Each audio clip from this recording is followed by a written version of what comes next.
Welcome back, everybody, to The Creative Moment, Season 4, Episode 1, the Season 4 premiere. We have been at this for 3 full seasons now, and we are not stopping yet, even though we had some Spotify issues a couple weeks ago. Should we dive right in? Yep. Today, well, I'm Dante Bollhauer, Jamie, but you know by now. You know by now.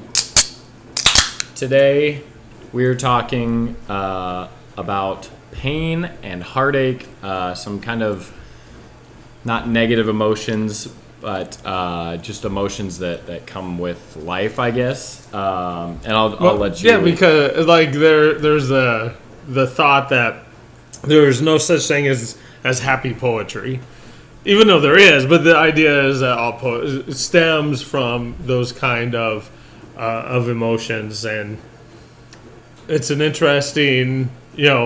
Movies, no happy endings, and just that aspect is like, is that the only emotion that drives creativity? I think it's one of the most, not prevalent's not the right word, but it's an emotion that you never feel like a little bit sad or like. I mean, it's one of the emotions that I think we as a society feel the deepest. Like, I think that, happiness you can kind of fake, or you can, like, there's different elements to, I feel like kind of that sadness, pain is something that you can't really change the level of it as much. Whatever the situation kind of reflected that emotion upon you, I feel like it's more difficult to kind of, I don't know, feel like I feel like you just, as a society, it's one of those that everybody feels very deeply, instead of like, I don't think everybody feels happiness as deep, like, I don't know. Well, yeah, actually that's one of the 2 points I thought about in that regard. But I think when we do feel some of negative or sad or frustrated, it's usually something that has happened that brought us out of the norm of our everydayness.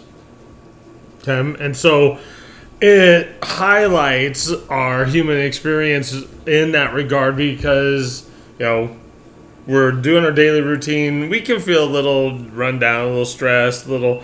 feel happy, good dinner, da-da-da, and then something changes out of that routine.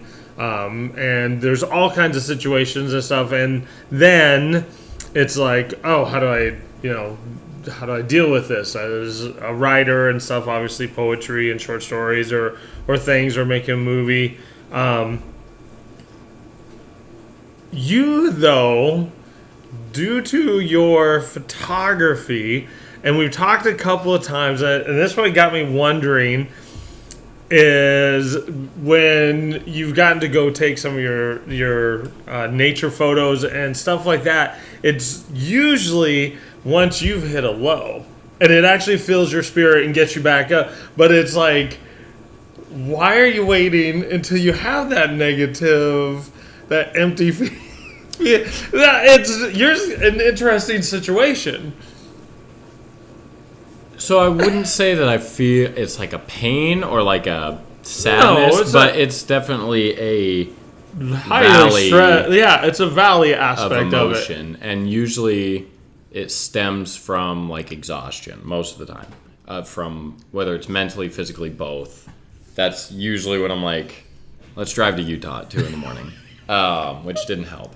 The trip did, but the drive didn't. I think that when you get in kind of a rut or a valley or kind of a low place, you still have like that energy, even if you don't feel it, and you need somewhere to put it. And so driving your creativity. Even with me being, mentally exhausted, or whether it's just burnt out of creativity, deep down I still want to create. I just don't feel like it. And so a trip like that, like I read somewhere that like planning a vacation, even if you don't go on it, is like one of the like top 5 like dopamine hits or whatever. Like I'd rather go fun. On it. Well, yeah, but planning it's just planning fun. It. I look at expensive Airbnbs all the time, but planning that trip then one is easy. I don't have to do anything in that moment, and then it lets me kind of build up that excitement leading to the trip, so that like when I just start thinking more and more about going on this trip and the photos I'm going to take, it kind of topples over the exhaustion or whatever negative, like the valley that I'm in. It just starts to go right back up. Right, it does go back up, but it is that negative aspect. It's in this case, it's not heartbreak or something. It's I guess we could just call it the valley in that regard, that spurs the creativity that you really like. Instead of you going out, you're on top of the world, whatever, and then heading out to someplace to go and take pictures. Which I have done before, just not as often. Utah was a valley. The October Colorado day trip was a valley. But the first time going to Colorado, I was fine. But that was a planned thing for like. That was a planned, yeah, and friends and yeah, the point wasn't to solely create on that trip, but. Yeah. Okay, so flip it over to poetry. Do you feel like it spurs you forward, or it? Well, it does, and to a degree. Obviously, as we've dealt with some family stuff, I've written a lot and have written some things that are actually, I think, really good, but they're based off of those situations, and. Even just questioning things and stuff, and I was a guest on a podcast that's coming out dealing with mental health and some stuff like that, and just and dealing with the creative aspect. And the situation though is something that took us out of the norm though too, you know. And as I was thinking of that, and you had mentioned the idea of society.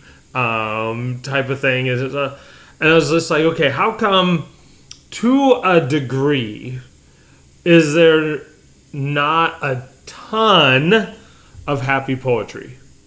Okay, and then in this case, just thinking it in my regard, in my world. All right, now there is. Remember,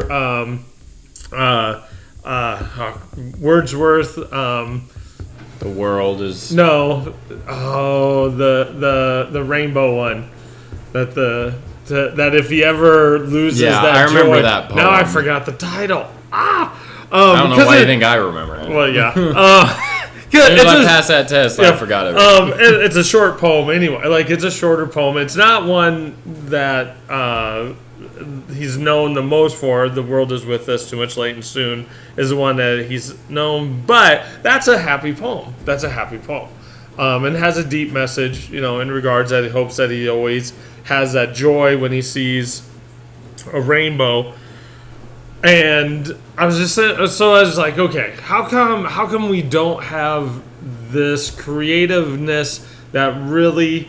And then I missed finals again in the slam contest, and none of the poetry was really very positive. Like, it wasn't happy poetry. And I'm learning that topics matter, I think, a little bit more in slam. But again, I had that, I was listening, and I was like, there's nothing very joyful here. So that's part of all of this. And then the society thing, and you mentioned it a little bit, and I'm like, you know what? Okay, and you mentioned happiness. We can fake happiness. We can put a smile on, and we can get through our routine.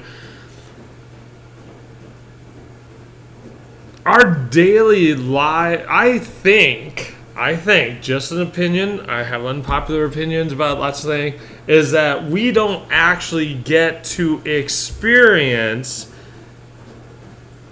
extreme, real joy and happiness. At all? Or just mostly sparingly? Like that, and there are moments, there are huge moments, and I have some poetry that has, like, don't have just all sad, depressing, oh my gosh type of poetry. I have some of those aspects, but it's like, it just analyzing the creative world and the society that we're always in a routine. We don't get huge, joyful moments like we kind of get more valley moments. I agree. And it's interesting relaying it to kind of society, because I feel like every social media platform, or even not most interactions, but more in-person interactions even, are negative in terms of either, oh, this sucked, or this person did this and I didn't like it. And social media, like I tweeted about the other day, whenever something new happens, almost always the instant reaction is like, make a meme out of it, make fun of it, be negative. And like, it just seems that, yeah, there are not that many moments, and especially now with everybody watching everything you're doing, that you experience that. Like you can be happy. Like, I can eat that brookie over there. Chocolate brownie cookie little action is pretty good. I'm creative in more ways than one. But like, I can be happy eating that, and I'm like, oh, that was a good dessert. But that's not that joy here. Yeah. And it's a lot easier to be way down here due to different circumstances than it's hard to get up to a point where you're like, can't be bothered. I can't even think about the stress of the job or this or that. Like, yeah, that does not happen very, very often. Like, and that's why there's all those quotes to live every day like it's your birthday or it's your last day. Yeah, but people don't even do that though. They don't. Like, it would be, and we talked about flow. I don't remember which episode, in which that was a part of his goal, is to get people to live at a more joyful. And it does not mean, we're not saying that people do not feel happiness and joy, but looking at the average every day and also the moments that take us out of the routine. We don't get those high, joyful things that disturb our routine to allow us to be creative in that mode. Yeah, and I'm going to relate this to what I've learned from my puppy, and just some stuff that I've read recently. I read it was a quote, and I kind of agree with it, kind of don't, that the only times we are worried is thinking about the future or the past. And I mean, there's times where you can be in the moment worried about things, but dogs live purely in the moment. Like, I read that they forget most of what they did anywhere past like 2 minutes ago. They are purely in the moment, and they're like the happiest creatures on earth. Like, my dog is never ever sad about anything. So it's like living in the moment, not saying that it would produce the most like euphoric, joyful happiness, but maybe doing more of just trying to be in the moment and thinking about where you're at right now would produce at least a higher baseline. And then maybe the valley would rise with that baseline. It wouldn't be so low.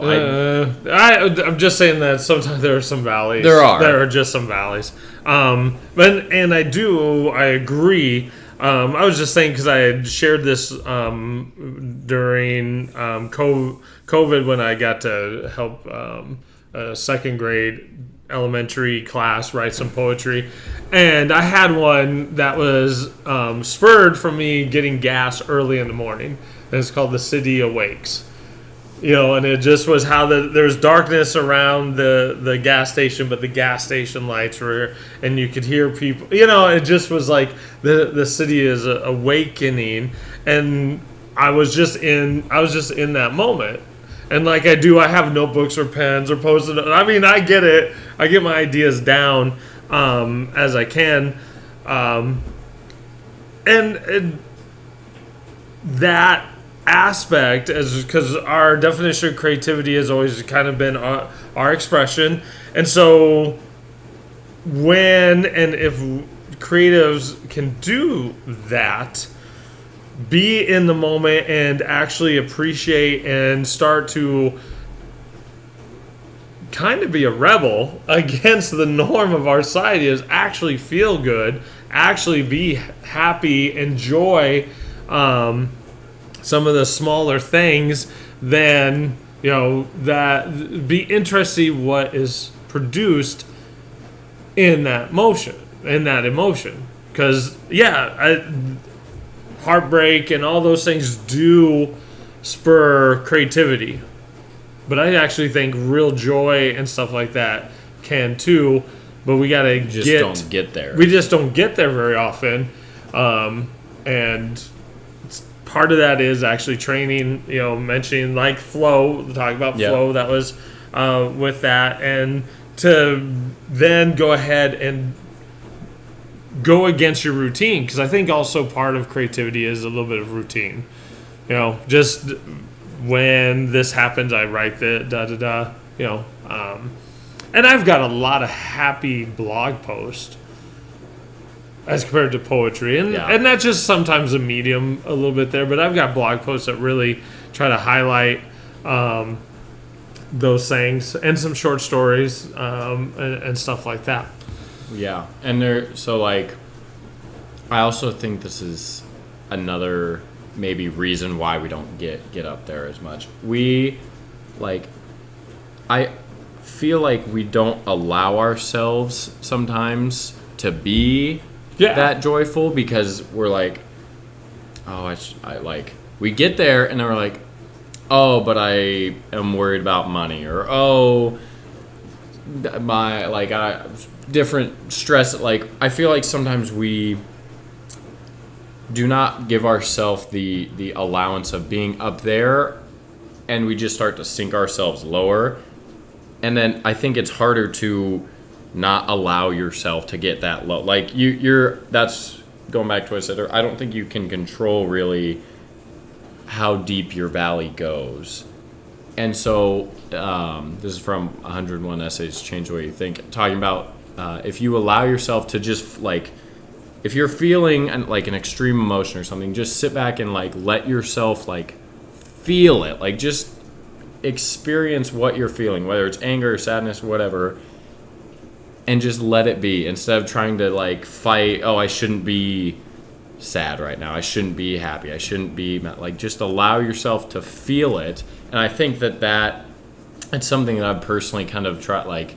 Most of the time, it's when I'm stressed or something. Just let myself feel this, and then I feel like once you get to that whatever extreme it is, that's when you're the most creative in that avenue. Is when you're not when I was taking those photos in Utah, I wasn't thinking about anything else. I was just these photos are sweet. I'm so excited. And I felt like it showed in the photos. It didn't even feel like working for the photos, I was just going and doing it because I was nothing else could bother me, because that was one of the peaks. And so, and that kind of goes into the flow and being in the moment type thing. Allowing yourself to just feel those extreme emotions can help produce more creativity. Because generally, if you're a creative, once you get that little itch, you have to go make something out of that inspiration. Though only just being devil's advocate, the spur to get you to that was actually a valley, though. It's I think to a degree, also society.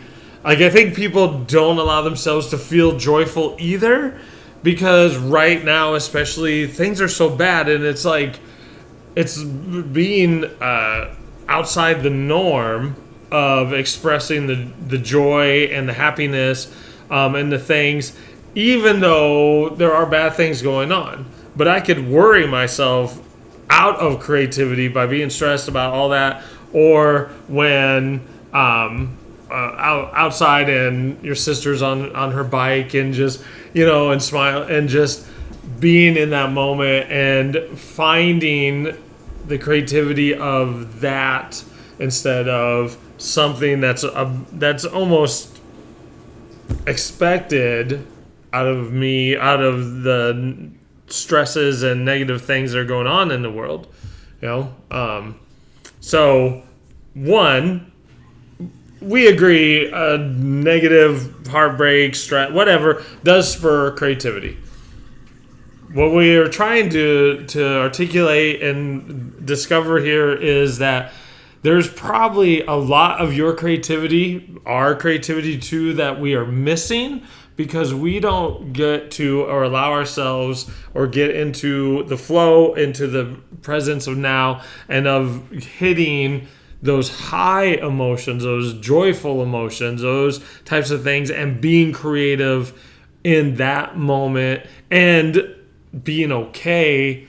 It's all right to be happy. It's all right to write about things that are good in the world and send that message. So we probably need that more than we need a meme about some dumb reaction or something. Well, yeah, and that, like, part of the reason we don't let ourselves be happy is, like you said, it's not the norm right now on social media or just society in general. So you open yourself up to all of the other, like the 98% negativity. Agreed.